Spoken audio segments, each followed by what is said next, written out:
Forward. This edition of Baron Friedrich von Berger's classic, Time Warping for Beginners, is an imprint of the 1952 Modern English Translation, Met, and its accompanying illustrations.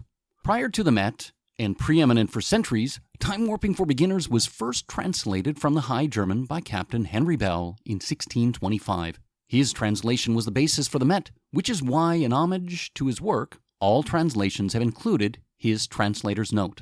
When I was first approached about being part of a new edition, it was not to write the foreword, but to edit and revise the Met.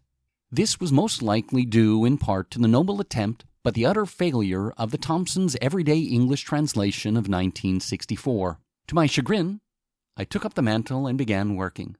My attempt was short-lived. Though the captain's version was seen by the majority as the only version for so long, the Met is considered by scholars as the most accurate. The Germans hardly disagree on this point, yet only a small number of German texts exist today. The Baron was a devout Christian and a Jewish sympathizer. Due to these facts, the Nazis sadly burned most copies of his work, though they saved one which, as you may have read, they too used to warp.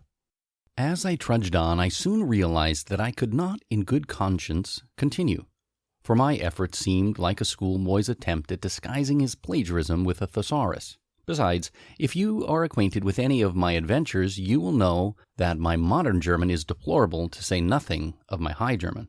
When I shared my woes with the publisher, it was recommended that I rewrite Thompson's historical introduction, and yet, for all his flaws in translation, he was impeccable in his history.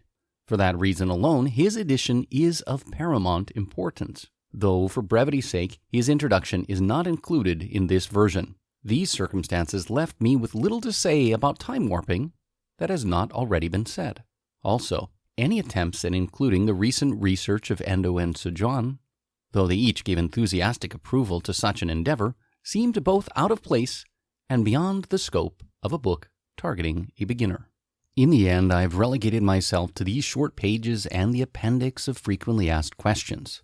The purists may prefer that my pages be perforated, yet I doubt that the publisher would approve of the added expense. It is not my wish to offend the old audiences, but to inform the new ones. Those who believe that these pages should be removed are welcome to take a sharp knife and a steady hand to them.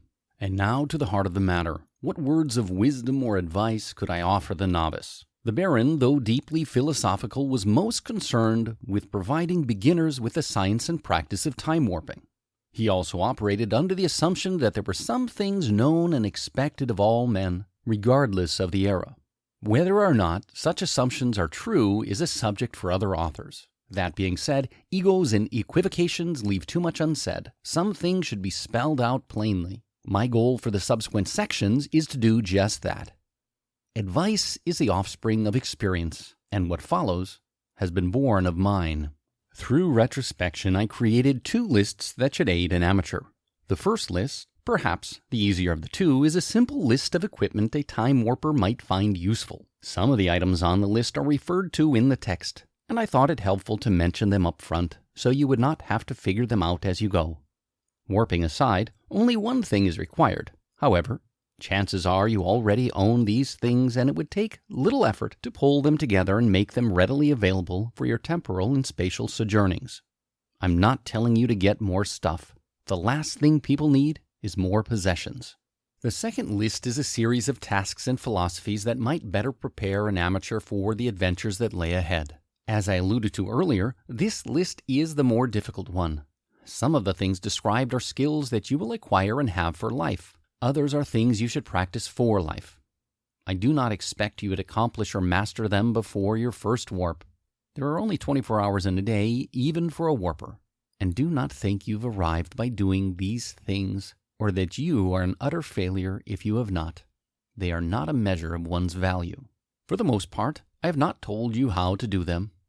There are other people and books to do that. The items are numbered for practical and identification purposes, but are not listed in any particular order. They were written as they came to me. All attempts at putting them in some sort of weighted order seemed like splitting hairs and might subvert your needs at the moment. They are not a list of rules and should not be treated as such. Rules, like possessions, are not what we need more of. Consider them sensibilities and words of wisdom. You and the book in your hands have had quite a history. How your and its future compare to the past is, in many ways, but not entirely, up to you.